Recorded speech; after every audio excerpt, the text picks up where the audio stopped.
1, 2, 1, 2, 1, 2. Okay, welcome to Radio Eden, and I've got a special talk for you today, and I just want to go through this talk. Now, we've got a big problem in our world today. I was taught it, my father was taught it in the schools back in Germany, and the generation after me, so that's the upcoming generation, would have been taught the same thing as fact, and possibly even with more vigor. I'm sure that when my father was in school, things were slightly different. People sort of had different views on it as well, but things have changed over time, and I know that that today it's a totally different ballgame, and it's taken as fact. Now, what I'm talking about is the theory of evolution. It started about 100 years ago. Charles Darwin was in the 1800s. I have to check on his birth date and when the book The Origin of Species was released. But everything changed quite dramatically when this particular book came out. So the whole world suddenly had a different view on it. If I remember right, there was sometime around 1910, there was a big court case in the United States where evolution was put forward as a case, and the creationists or the Bible-believing people they were complaining about these guys who were teaching evolution and said that this was just a lie and it was a big problem. So the whole thing went to court, and the evolutionists actually won. And at the time they had better arguments. They thought they had science on their side.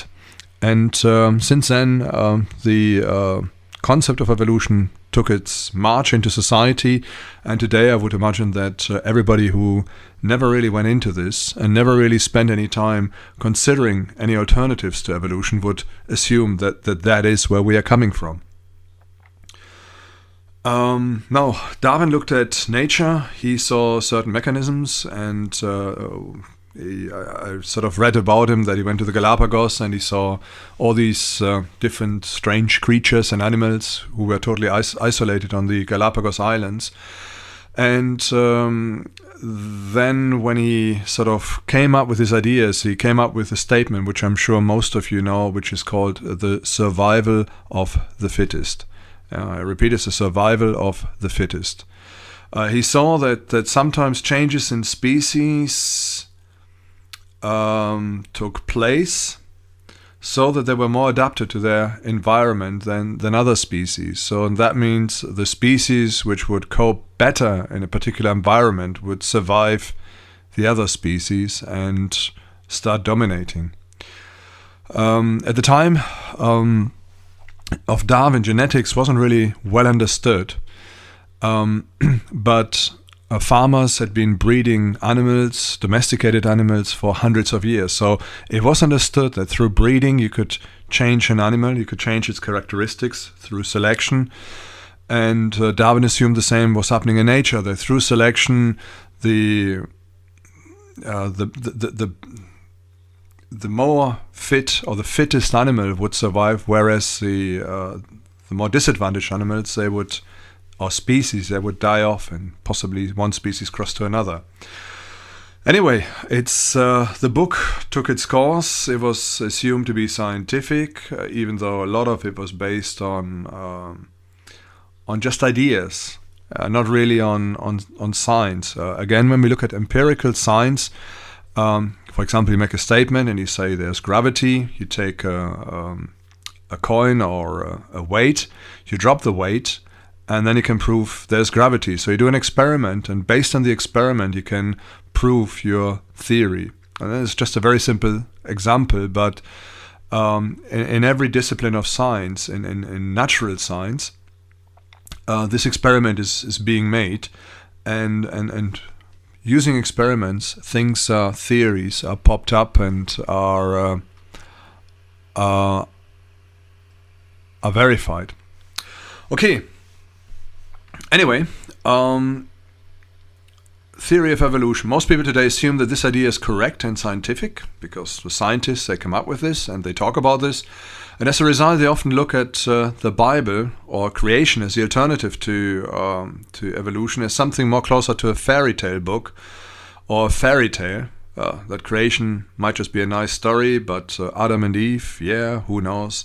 But most people would not seriously assume that Adam and Eve are historical figures in history, and that they were created, and that they were probably people who never experienced childhood, for example. Yeah? So we've got a huge problem here with the way people understand the world around them today. So what is the point of the Bible then? Some people think Jesus was a good guy, yeah, and we can use him as a moral guide, and there's some good ideas in the Bible, and that's pretty much the end of it. Now, let me put this to you. I mean, Jesus, in the things he was saying, he assumed that the Bible was correct, yeah, and he confirmed that the Bible was correct. Now, if he was God, if he was a good guy, and maybe he was just mistaken, this is what evolutionists might say, he would actually be a really bad guy if he knew better, and he was telling us all a bunch of lies. Now, we have to make a decision here, and this is the reason why I want to tackle this subject, and this decision is, what are we doing with evolution? Are we accepting it? Are we accepting it on face value? Also, I want to challenge you. Maybe you believe in evolution, and maybe you are an atheist, and you think, yes, I mean, evolution is the proof that God doesn't exist, that we are all a product of chance. I would like you to stay to the end of this broadcast and at least listen to what I have to say. I want to later present a couple of facts which throw a serious doubt on the theory of evolution. Okay, so we really need to get our head around this. Now, as far as I'm concerned, when I grew up, I was taught evolution. I was taught it in school. I assumed that it was correct. I assumed that this was the way it was done. I never doubted it, never had any reason to doubt it. Then, when I became a Christian, I was 16 years old. That was in 1983, so quite a few years back. Interestingly, since then, science has marched on quite a long way, and a lot of findings which have been made in the last 30 years actually support a concept of creation and create a lot of problems for the theory of evolution. We're going to look at this later in the series of talks which are coming up here on Radio Eden.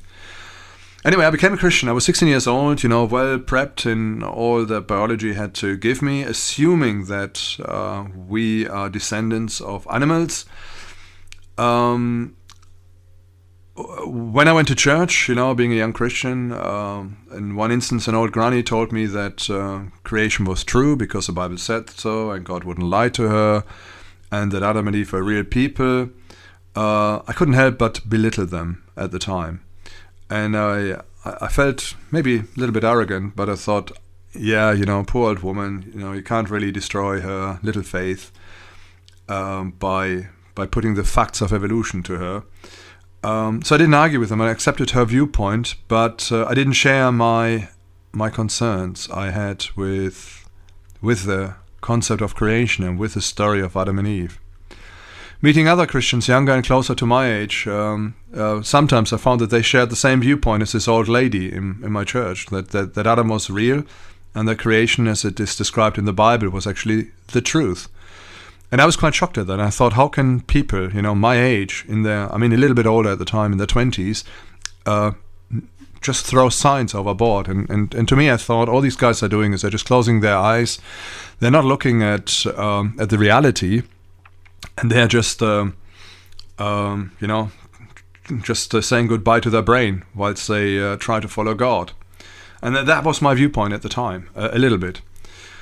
Anyway, as I was going on, and I had all these great new experiences, being a young Christian, experiencing God for new and for real, knowing that there was a creator out there, somebody who loves me, somebody who was real. God became very real to me.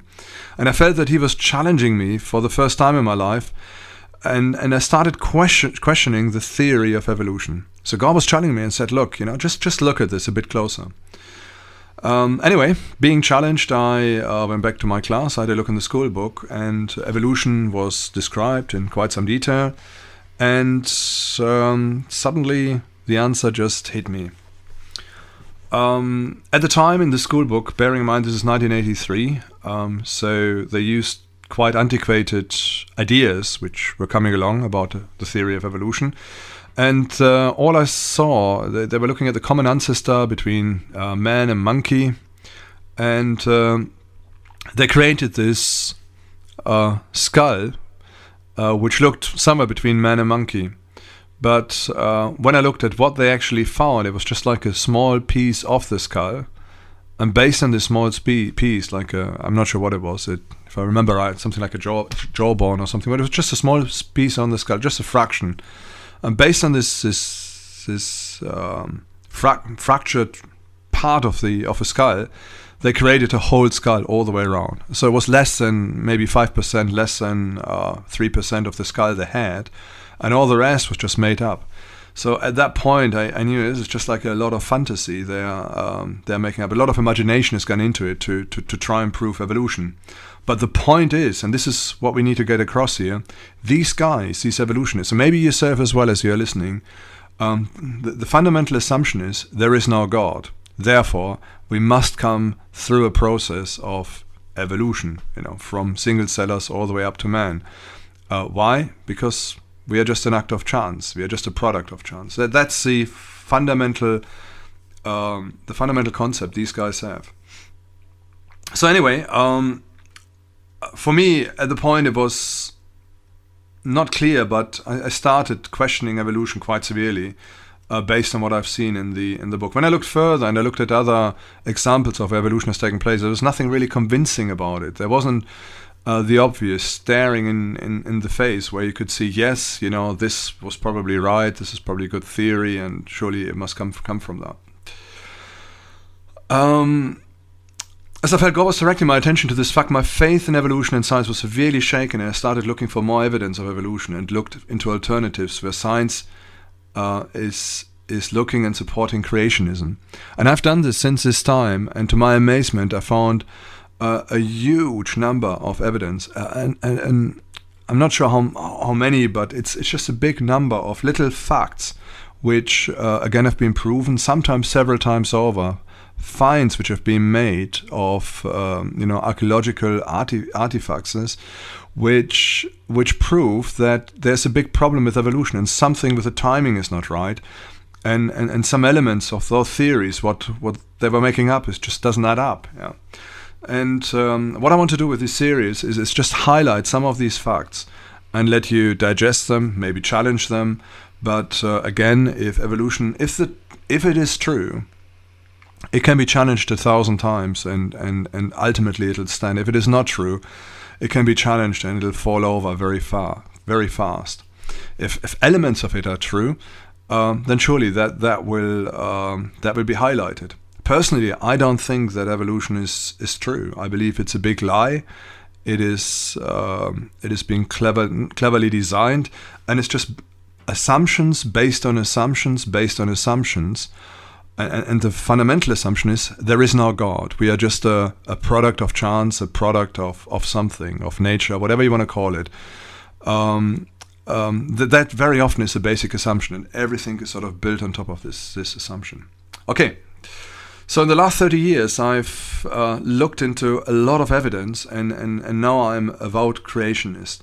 I would take up the challenge with any evolutionist. I would look at any evidence they would throw at me. I'm convinced that ultimately creation is going to stand up, and that creationism will ultimately be proven to be the truth.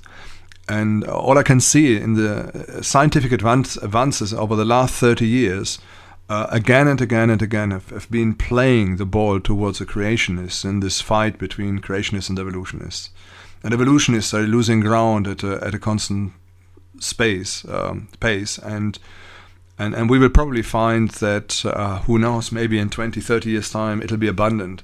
Hopefully, it'll be thrown out of school books, and our kids will not be taught a lie, which is based on bad science, on science which is not based on empirical methods, and cannot be based. Okay, so I majored in biology, so this is what I did when I'm going back about 30, no, not quite 30, but about 25 years. I'm going back about 25 years. I majored in biology, and I had to, whether I wanted to or not, I had to study all aspects of evolution again, and that was about 4 years after my first experience.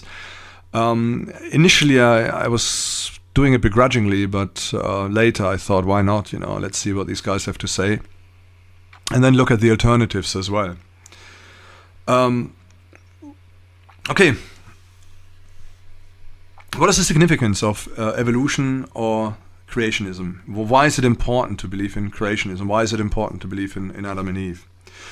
Now, if you look at people before the 1800s in Western Europe, most of them would by default believe in creation. Once you believe in creation, there's a moral implication straight away.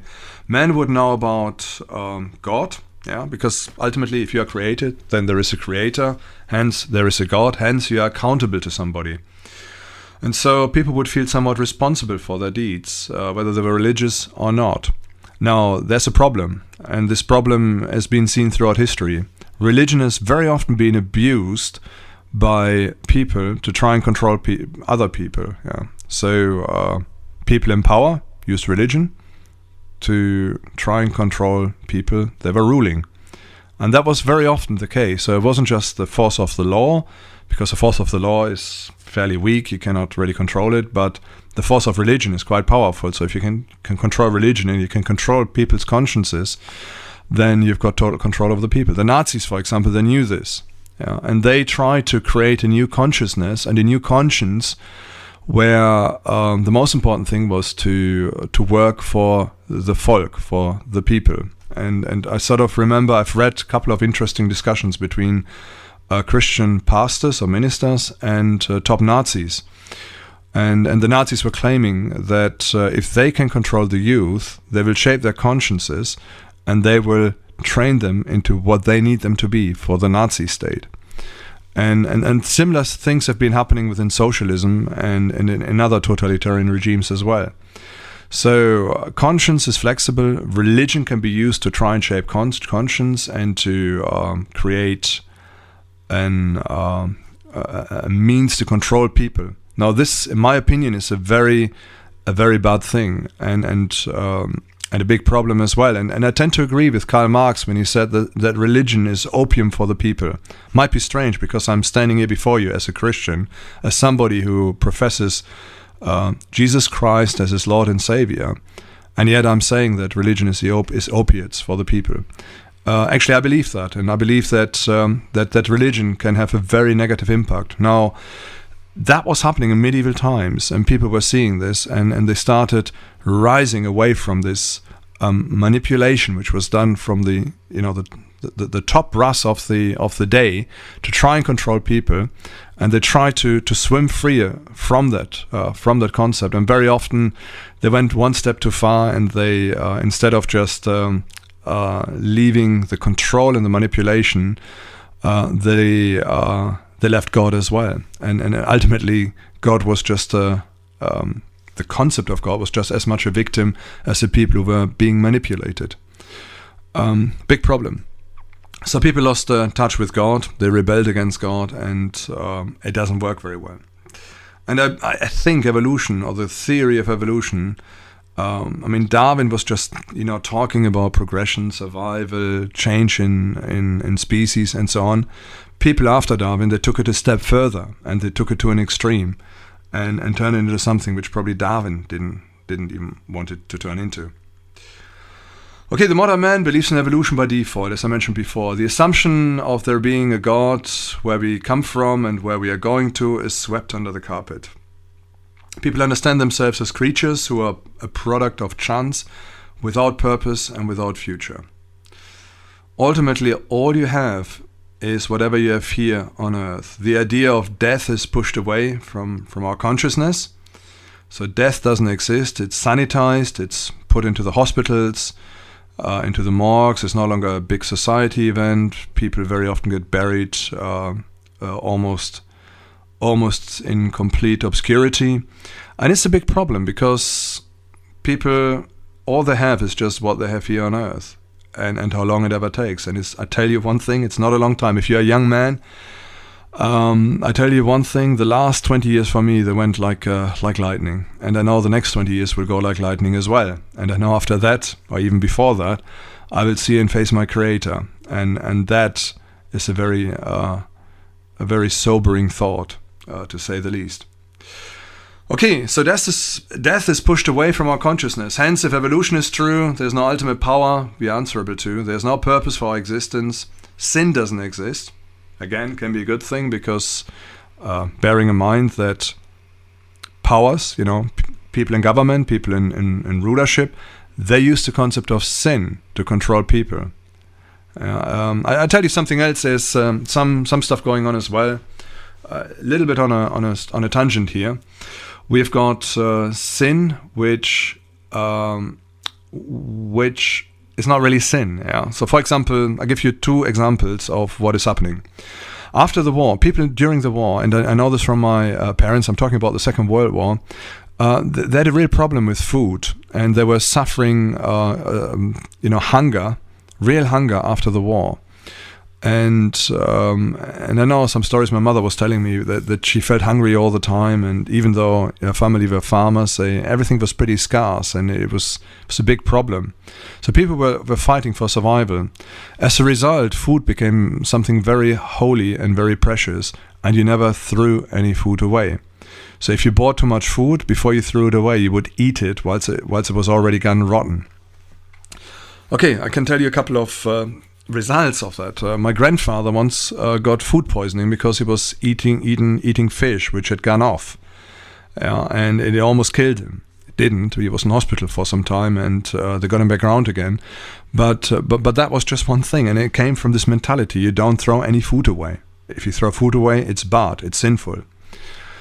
Okay, if you look in the Bible, there isn't any indication whatsoever about throwing food away, that it's sinful. On the contrary, if food is rotten, you should throw it away. You should not eat it. You should not consume it.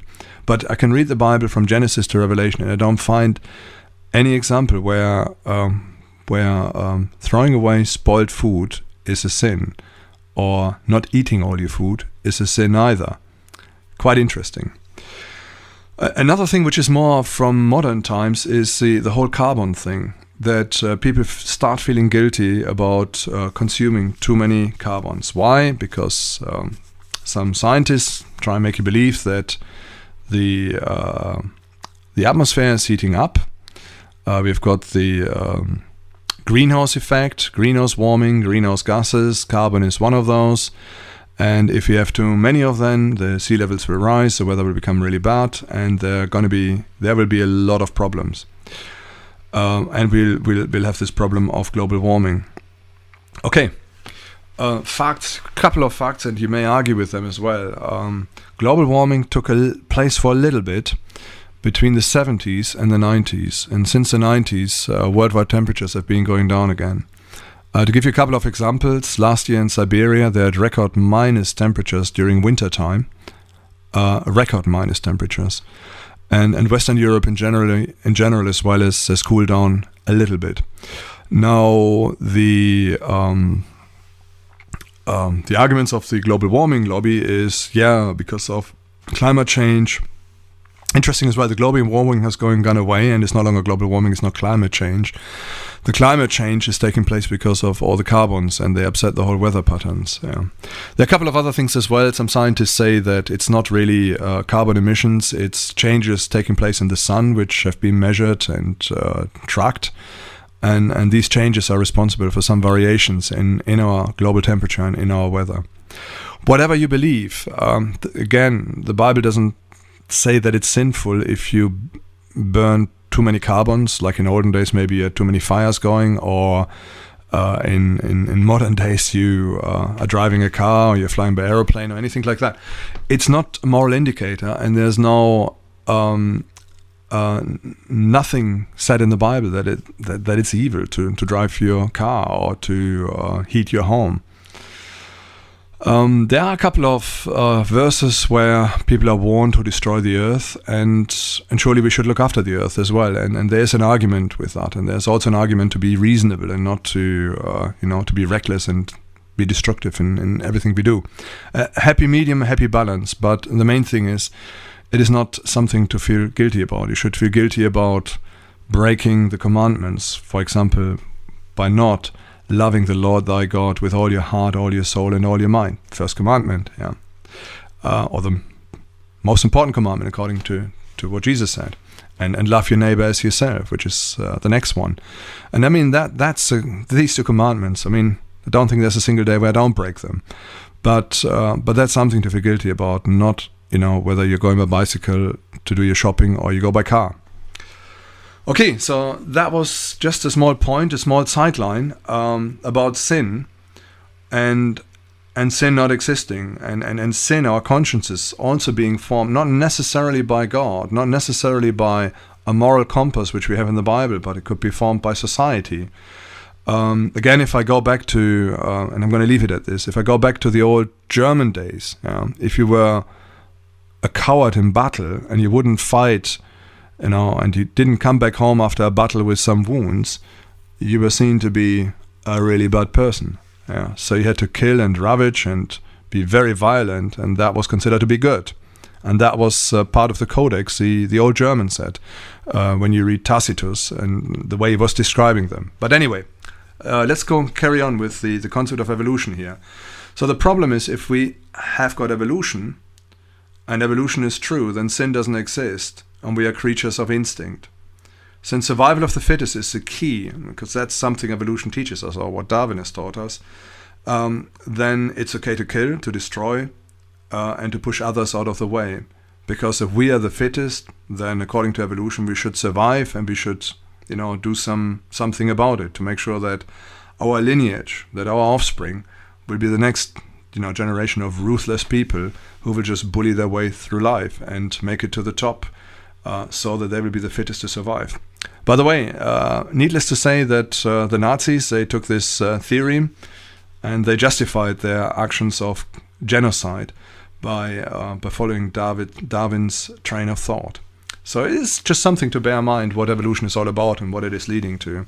Sounds terrible. Probably if you're an evolutionist or an atheist right now, you'll be hitting the roof. But again, feel free to email me, to challenge me, and to tell me off for what I'm saying here. And I would love to have you on air as well, and to debate with you, and to discuss with the things you may have to put against it. So feel free to come on here. So I'm going to be fair, and I'm going to give you a word as well. And then let the listener decide who to follow. Not who to follow, but who might make more sense or not. Okay. So it's important to find out what is the truth. So if it's evolution or is it creation? Again, if it's creation, there is a God. You're going to be answerable to this God. You've got an origin and you've got a destiny. And your origin will be in Adam, so to say, in God. And your destiny will be in God as well. So the Bible will be right. And something has to be done. You have to deal with this, and you have to come up with a decision of whether to go one way or the other.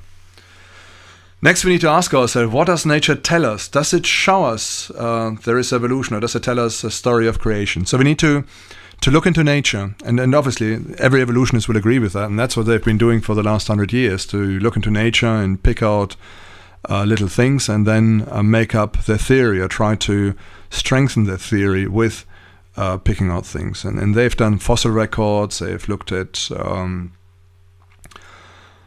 what? At a lot of things, the way fossils change, and they looked at different layers, and they make the point that lower life forms are in lower layers and higher life forms in upper layers, and so on, so on, so on.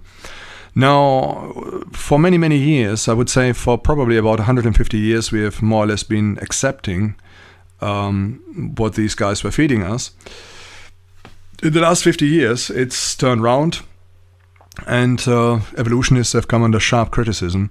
Initially, these guys we were put away as idiots, as people who are feeble-minded, who are unscientific. Nowadays, the leaf is turning slightly, and as more and more scientists see through the hollowness of evolution and turn to creationism, it tends to become a little bit more credible, even within the scientific community. Anyway, in the end, it's your decision. You need to decide what is there. All I'm here is I'm telling you, there is a lie. This lie is being preached to you, and this lie could cost you dearly. And the key point is it might cost you your relationship with God. It might cost you your understanding of the world around you and making decisions and choices which ultimately are going to destroy you or creating a lot of problems in your life and in the lives of the people around you. Okay, so in the following we will look at evidence evolutionists give us to dismantle it piece by piece, and in contrast we will present evidence supporting the account of creation. We will see that there is a young universe and a young earth. We will also see that a lot of things we are taught in school are just figments of a vivid imagination by pseudoscientists who are building ideas on assumptions which are based on assumptions which are based on even more assumptions. So there's no facts, no verifiable facts these ideas are based upon. All we find is they're just a bunch of assumptions. Concepts, ideas, build upon ideas, build upon ideas, build upon ideas. And then you just need to put in a couple of facts and all these ideas just come crumbling down like a house of cards. Okay, creationists, we cannot counter totally, because we're also using assumptions. And one assumption is that God has created the universe. And the evolutionists are basically, most of them, base their concept on atheism. And they assume there is no God, therefore no God can have done something. You get some people who are somewhere in the middle and they say, oh, maybe it's intelligent design, there's a God somewhere. And as evolution has taken place, he has got his intelligence and injected it into it. And he used evolution as a process of creating something.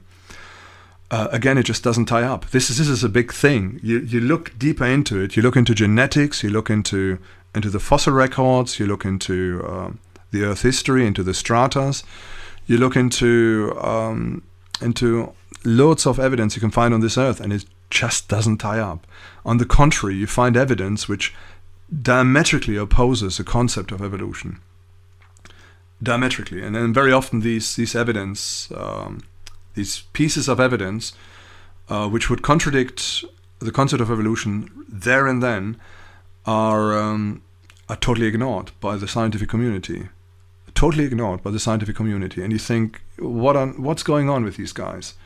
Why can't they accept this? There's been evidence provided, and this evidence is just ignored. And we're going to come to talk about this evidence in some time later. Today I'm just going to look at one major piece of evidence, and again you can make up your mind. This evidence should shake you sufficiently to know that there's a big problem with the theory of evolution. And then next week we're going to look at more and more evidence. Okay, let's look at some of these facts. I've got a book from, it's called The Young World, and it's written by Paul Ackerman. And when we are talking about a young Earth, we need to find out how old our planet really is. Now, the big thing about evolutionists is they need to say our Earth is really, really, really, really old, otherwise evolution doesn't work.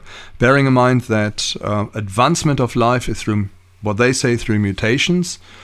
The majority of mutations, they will have a negative impact, and the minority of mutations, as they say, will create an advantage for a species to ensure survival. Okay. Maybe not. We will see in a minute. But this only works, especially when you go from simple life forms to higher life forms, if you've got huge periods of time. So the big question is, how old? What do they think how old the Earth is? And the answer they come up with is about 4.5 billion years. Okay, so then they come up with this huge amount of time, and man appeared only quite recently, maybe. I'm not quite sure what they say for that, but we're going to look at this later. Today I'm just going to look at this figure at 4.5 billion years of the Earth existence. Okay, we need to find out how old our planet is. So, for example, if we can come to a conclusion and we can say, no, it's all rubbish, the Earth is only a few thousand years old, the Earth is only a million years old, or maybe 100,000 years old, whatever figure we come up with, if the Earth is young, then evolution doesn't work. We can forget about it. So if we've got evidence that the Earth is only a short period of time, not 4.5 billion, then it will not work, the concept of evolution. It just won't come out. Yeah, just so may as well forget it, and we can forget all the rest about it as well. So we're going to look at one piece of evidence today. Okay, how do we find out whether the Earth is young or the Earth is old? And we find out by using clocks, so-called timers. And how does a clock work? Let me quickly describe. I mean, you've all seen an egg timer, the old egg timers, where you've got like a glass with a bottleneck, very thin bottleneck, and then another bottle or glass below it, and you get sand, like a sand clock or a sand timer. You get sand dripping through it at a given rate of time. So okay, when you turn the thing around, it takes about 5 minutes, and your sand has gone through. That means your egg is ready. So you use these as an egg timer or as a measurement to simply measure time. The other timers as well, or timing methods. So, for example, you've got the dust timer. When you look at that one, I'm just looking at my windowsill here in the studio, and it hasn't been done for a long time. So I'm running my finger over it, and if you had a video, you could actually see the mark in the windowsill. So there's a lot of dust on there.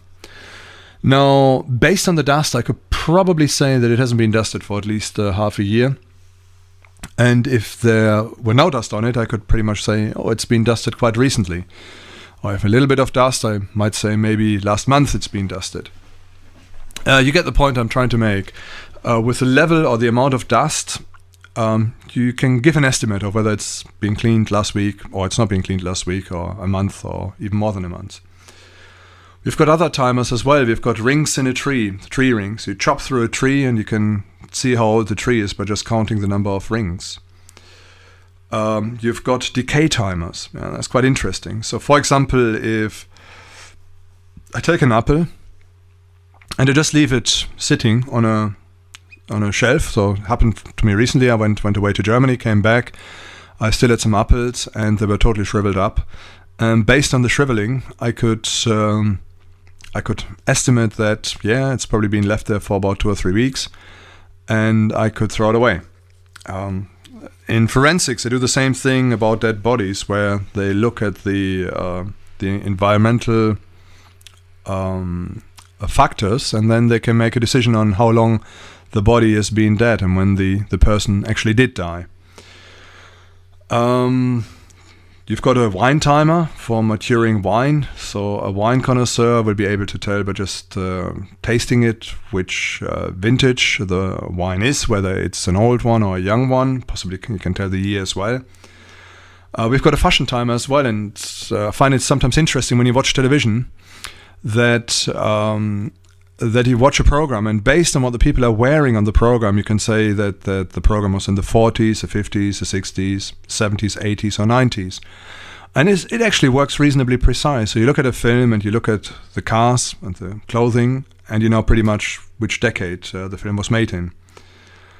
There's a corrosion timer as well. There are given rates of corrosion, and you can actually measure them reasonably precise, providing the environmental factors are reasonably safe. And the corrosion timer will, by the amount of corrosion, will tell you how long the paperclip, the car, the whatever it is, has been exposed to the weather. And again, it's a very interesting thing. So the point I'm trying to make is there are a lot of timers in. It's not just a normal clock, but there are a lot of indicators to measure time and to measure what is being going on, or whether something has been there for a long time or not. Erosion as well. When you look at erosion of mountains, depending what the material is the mountain is made up of and what the weather is like, you can give an estimate of how old the mountain is and when it was created through volcanic activity or through whatever it is. So we need to look for timers in the universe and on Earth as well. And once we can identify these timers, we can then maybe figure out how old mankind is, but also how old the Earth is, whether it's a young Earth or it's an old Earth. Yeah? And so, for example, we can look at rivers. Rivers, they cause a certain amount of erosion. and we can see, how long have these rivers been here? When did they, come into existence? When did they stop? Do they leave some sediment somewhere? Does it build up, or do they erode through fast-flowing water? Anyway,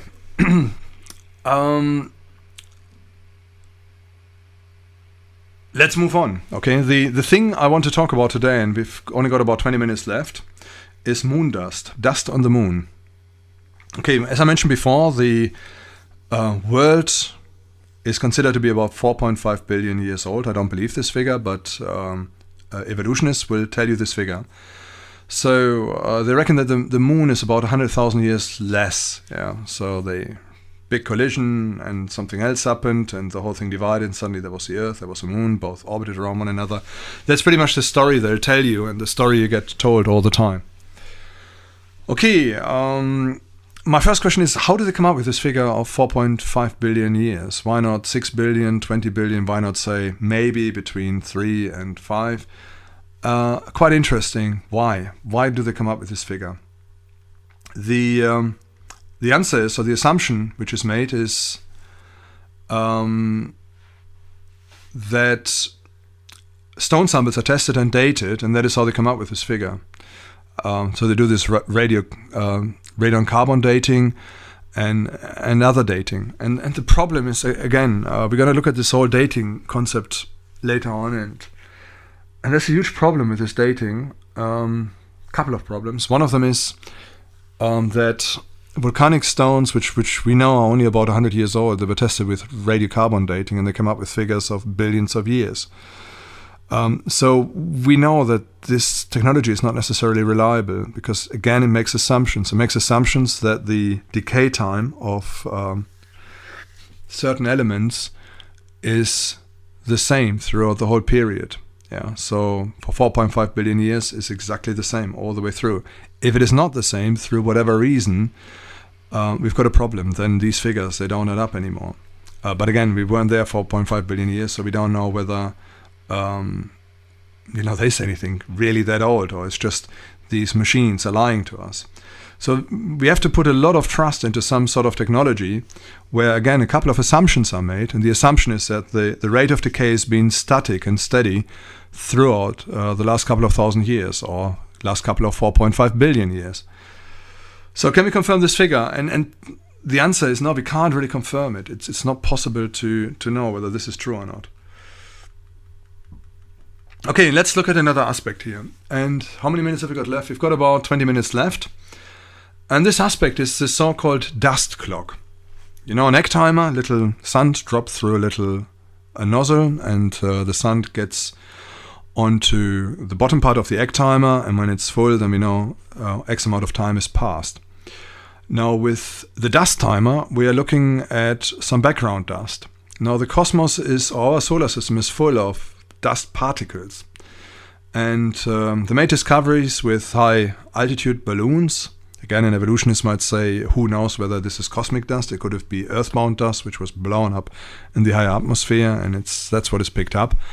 There's also been some evidence of dust from all the space walks and space trips, that microscopic dust has been picked up, and so we know that there is dust around, cosmic dust.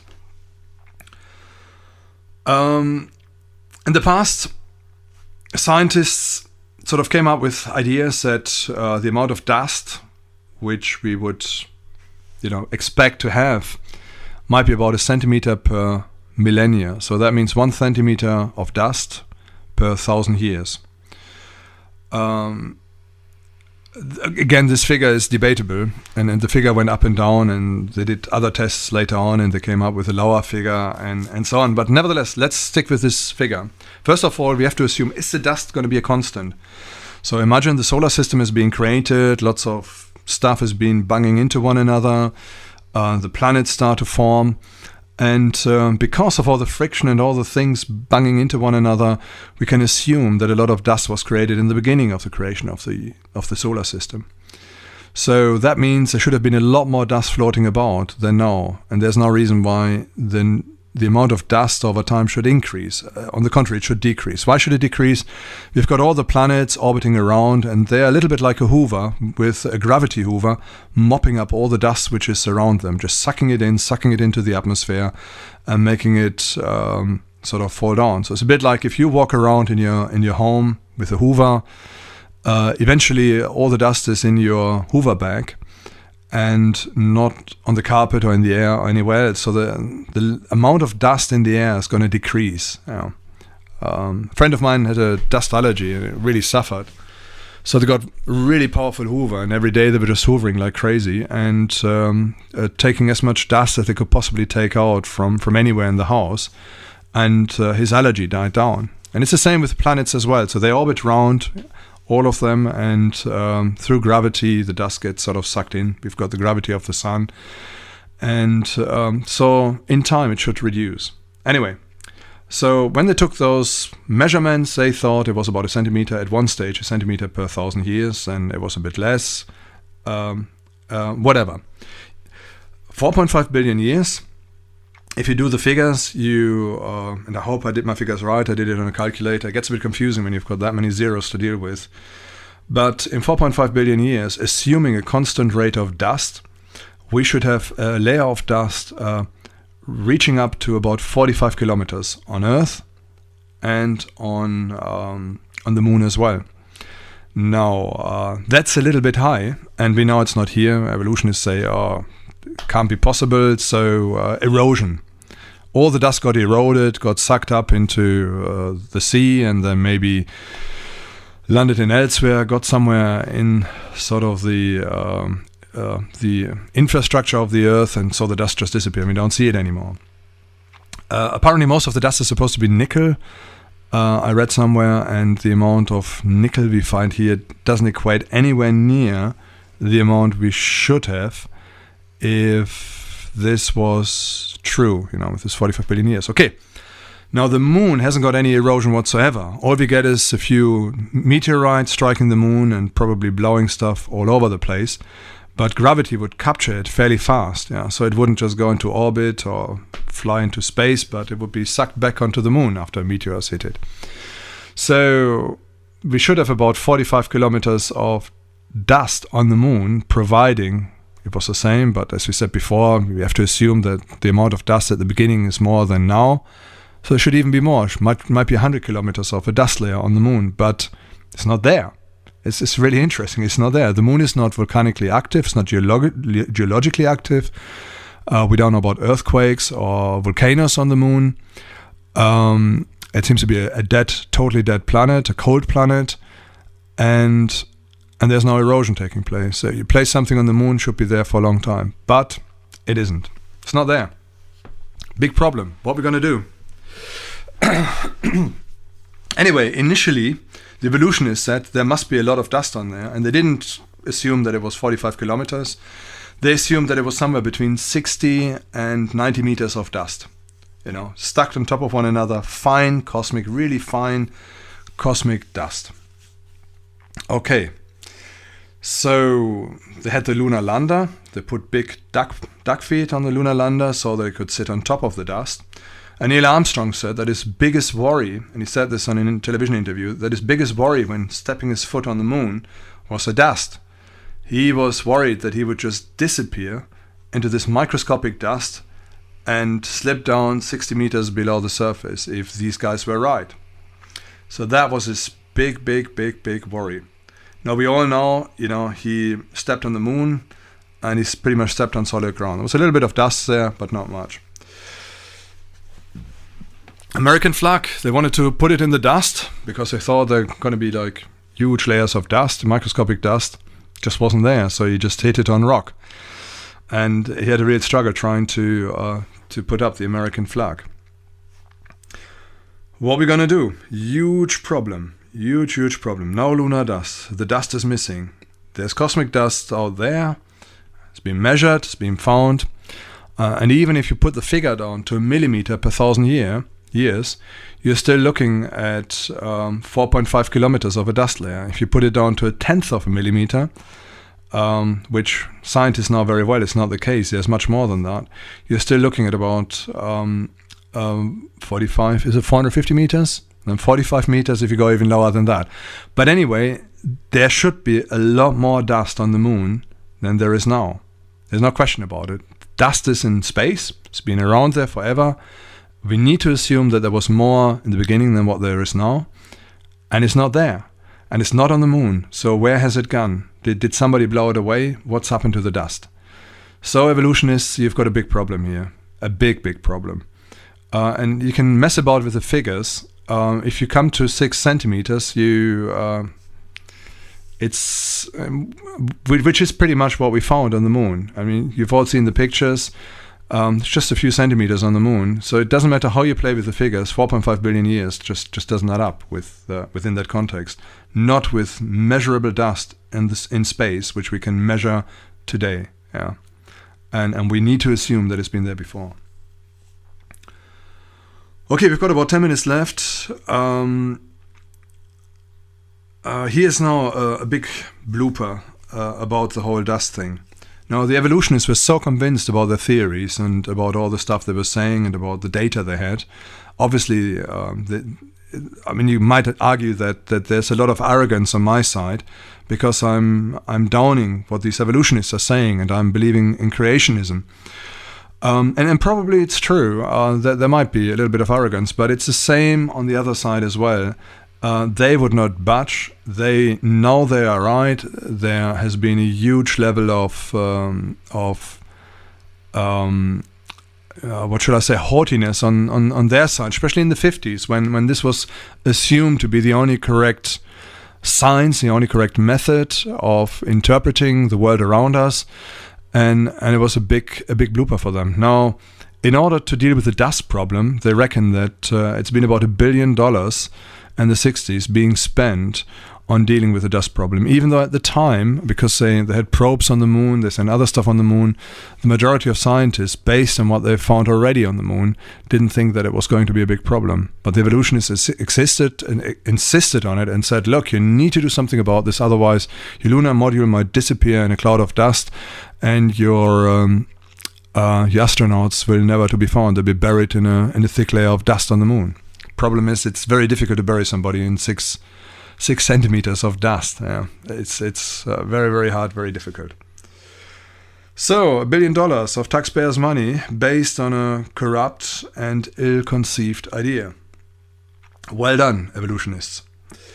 The current cop-out by evolutionists is to redefine the amount of dust. The argument is, since the moon has only got a thin layer of dust and is 4.5 billion years old, therefore there must be a lot less cosmic dust around than we first thought. So they've turned the whole thing around and they come up with, okay, the evidence says there's only a couple of centimeters of dust.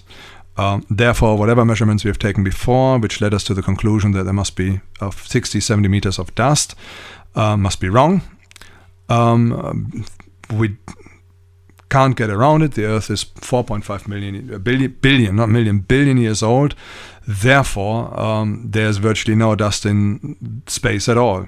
Yeah. Again, baloney, absolutely baloney. We're going to look later at meteor showers and other things, which are not, dust particles, but slightly bigger than dust, which burn up in the atmosphere. Even, using those meteor showers, which the moon is going to be affected by as well. There's a lot more stuff going and falling onto the moon over a period of 4.5 billion years than what we see there now. So, my friend, I don't know whether this convinced you or not. I hope you will think a little bit about what I said. Next time we look to the moon. And when you consider it, just think about the dust on the moon and think about that God has created it.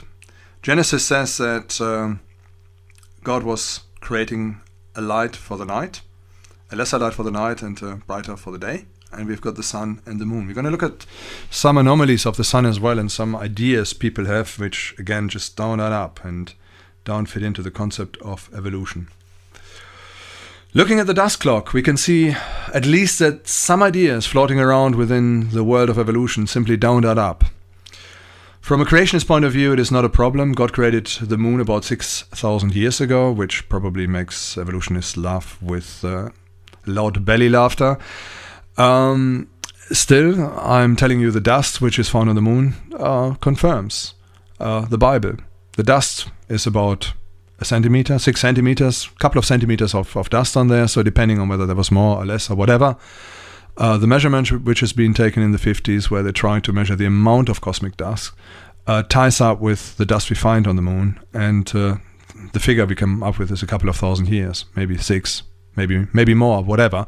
But bearing in mind, whatever dust we've got in space today, we don't know how much dust we had 1,000 years ago, how much dust we had 2,000 or 3,000 years ago. So that ratio of dust might have changed in the meantime. Nevertheless, based on the figures we've got now, it seems to suggest that the moon is about 6,000 years old. If this is literal true, then the layer of dust bears witness to what the Bible says. Yeah, so we've got the witness in the Bible. The Bible says God created it. And now we've got the witness in the dust clock on the moon as well. So there are two witnesses, and there's reason to believe them. Maybe Adam is real after all, and the Bible tells the truth. If that is the case, you, my listener, if you don't already believe in God, you need to buckle up and prepare to meet your God. Now, God is real, creation is real, you are real, otherwise you won't be listening to this broadcast. And I challenge you to get your act straight with God and to prepare to meet your Maker. I'm going to finish on the last point, and I need to say this. God has prepared a way for you to meet Him. The big problem we have is the problem of sin. And I'm not talking about your use of carbon or your use of food, leaving food to rot or something. It's got nothing to do with sin. Sin is that we have gone away from God.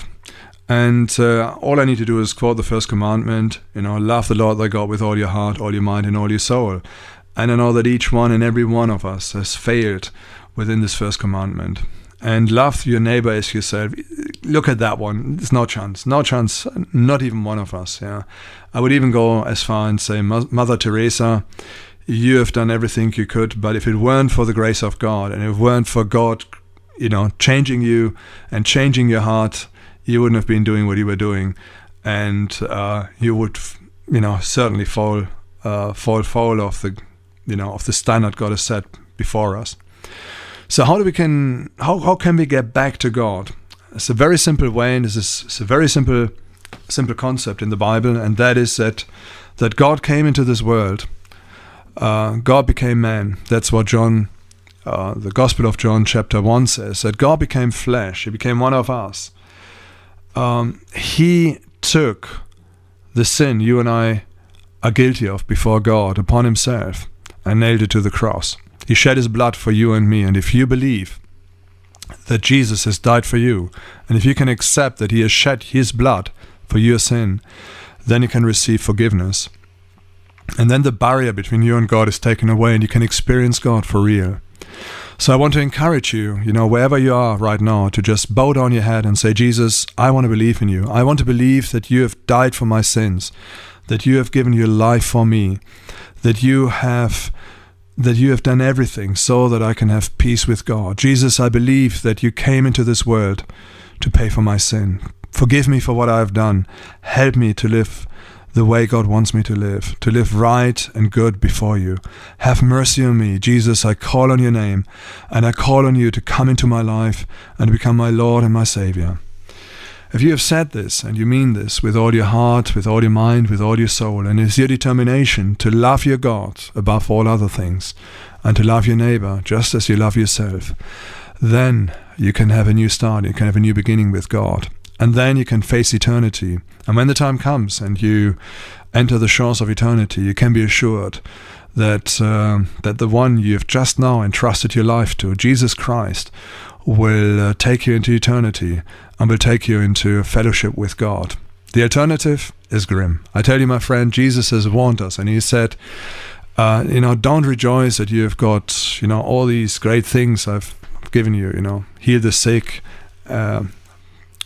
do all sorts of things, but rejoice that your names are written in the book of life, that you don't have to face hellfire. That's basically what He said. You can escape condemnation. You can escape an eternity without God by receiving Jesus into your life and into your heart. And I'm right now at 1 hour. I need to stop here. Write into us. It's info@radioeden.com. You can hear the talk as well at radioeden.tv. It's a YouTube channel where all these things are put back up again. So go to radioeden.tv. And our website is www.radioeden.com, so you can vent your anger and say this is all unscientific and we should stop saying these things. We're not stop saying these things, and as long as God allows us to be on air, you will hear this again and again. So, my atheist friend, I wish that God will open your heart and that you can see the glory of God in your life, and that you can open up your heart and your mind to God. And to my Christian friend, I just want to commend you to our great Creator, and stick fast to Him, read Genesis, and know that He is telling the truth. God bless you. Bye bye. This is Michael Schonborn here at Radio Eden.